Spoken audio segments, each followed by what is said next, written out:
Olá, turma de leitura compartilhada, boa noite. Vamos dar continuidade à leitura do livro O Mestre do Amor. Continuação do capítulo 6, com o tema Terceira, um relacionamento íntimo entre o filho e o pai. A terceira implicação da primeira frase de Jesus refere-se ao seu relacionamento íntimo com o pai. As reações inteligentes que teve durante seu martírio foram tão fascinantes que nos dão a impressão de que havia alguém de fora sustentando-o.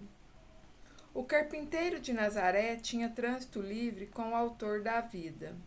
Jesus era eloquente, seguro, sábio, enfrentava sem medo o mundo e a morte. A relação com seu pai o sustentava.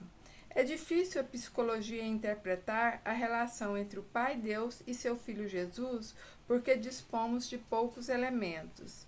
Mas o pouco que podemos avançar é fascinante. Jesus gostava de ser pesquisado. Algumas vezes instigava as pessoas a fazer isso. Certa vez perguntou, aspas, o que diz o povo que eu sou? Marcos 8, 27.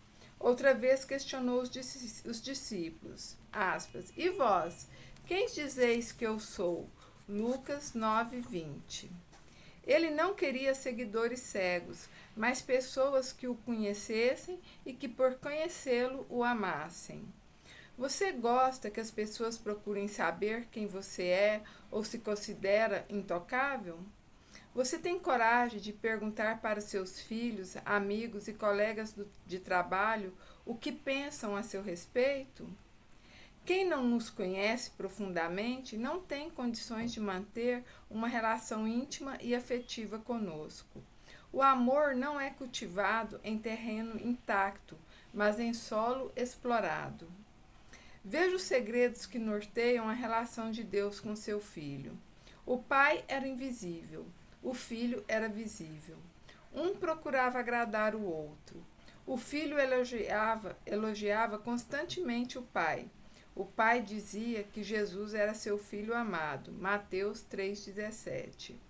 Quem pode desvendar as tramas dessa relação tão complexa e esplêndida?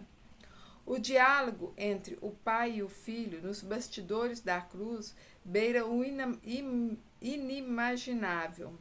Jesus deve ter produzido inúmeros diálogos com seu pai, mas apenas alguns foram pronunciados e registrados. Pai e filho eram unidos e se amavam profundamente. Um se preocupava constantemente com o outro, um procurava agradar o outro. Jamais se viu uma relação tão afetuosa. O pai estava nos bastidores do teatro da vida, o filho no palco. Ninguém viu o pai, mas o filho revelou. João 1, 17, 18. Esperávamos que o filho revelasse claramente o autor da vida e resolvesse nossas dúvidas sobre os mistérios da existência, mas continuamos confusos. Por quê? Porque o filho possui características de personalidade que fogem aos limites da lógica humana. O filho poderia ter vassalos e serviçais, mas preferiu o aconchego dos animais. Poderia desejar ser o mais famoso intelectual, fundar a mais brilhante escola de pensamento, mas preferiu entalhar madeiras e mais tarde juntar-se a um bando de pescadores. Agora, no alto do Calvário, mais uma vez, ele confunde nossas mentes. Era de se esperar que, pregado na cruz, ele odiasse seus carrascos e desejasse exterminá-los. Contudo, para nosso espanto, ele reúne suas parcas forças para defendê-los. Diz, aspas, Pai, perdoa-os. Como isso é possível? Aspas, perdoa-os por quê? Que motivo ele tinha para perdoá-los? Quem é esse homem que, mesmo esmagado pela dor, consegue amar? Quarta, as limitações do Todo-Poderoso, a loucura do amor. Deus é onipresente. O tempo para ele não existe. Está em todo tempo e em todo lugar. É o alfa e o ômega, está nas duas pontas do tempo, no começo e no fim. Apocalipse 22:13. Nossa frágil mente não consegue imaginar sua grandeza. Embora o tempo não exista para ele, quando seu filho morreu, o tempo parou pela primeira vez. Deus também é onisciente. Tem consciência instantânea de milhões de eventos e fenômenos. Somos intelectualmente limitados. Construímos um pensamento de cada vez e nos concentramos num evento por vez. Mas o Deus descrito nas Escrituras é ilimitado. Contudo, ao ver seu filho morrendo, ele provavelmente se esqueceu do universo e concentrou toda a sua energia no sofrimento de Cristo. Nos sofrimentos de Cristo. Deus também é onipotente. Sua natureza é eterna e incriada. Seu poder não tem limites. Faz tudo o que quer, de acordo com a sua vontade. Todavia, embora seu poder não tenha limites, experimentou uma limitação jamais vivida. Tinha todo o poder para salvar seu filho, mas não o fez. Por quê? O filho se dispôs a morrer pela humanidade. Na cruz, ele redimiu a humanidade para que os seres humanos tivessem acesso à vida eterna. Porque o pai e filho não arquitetaram um plano que exigisse menos sacrifício.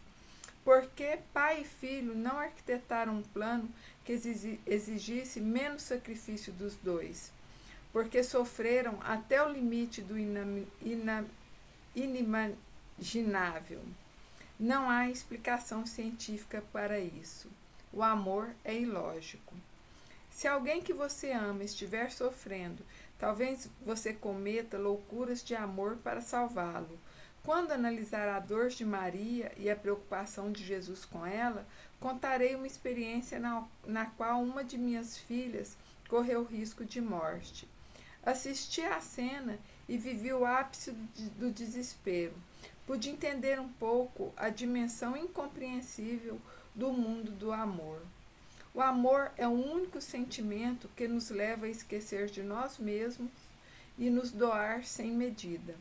A psicologia ainda engatinha na compreensão do território da emoção, um território que nos difere dos computadores e de qualquer máquina que possamos inventar. A matemática da emoção faz de nós uma espécie única. Deus tem lágrimas? Não sabemos, mas certamente chorou muito. O tempo parou e o universo ficou pequeno. Foi a primeira vez na história que um pai, apesar de todo o seu poder, viu um filho morrendo e não pôde fazer nada por ele. Quem estava sofrendo mais, o filho ou o pai? Pense nisso. É difícil responder. Não há pior sofrimento para um pai do que ver seu filho morrer, sobretudo de forma tão sofrida. E não há dor pior do que morrer numa cruz, principalmente mantendo a lucidez e expressando ternura. Pai e filho se contorciam de amor e dor. Nunca a espécie humana foi amada coletivamente de maneira tão intensa.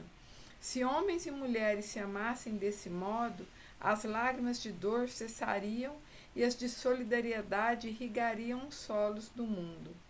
Poderia haver muitos outros caminhos para o autor da vida e seu filho Poderia haver muitos outros caminhos para o autor da vida e seu filho resgatarem a humanidade?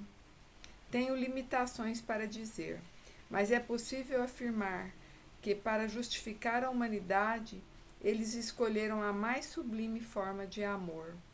Nunca um ser humano foi tão especial, apesar de suas falhas e fracassos. Assim é. Boa noite, boa reflexão. Gratidão.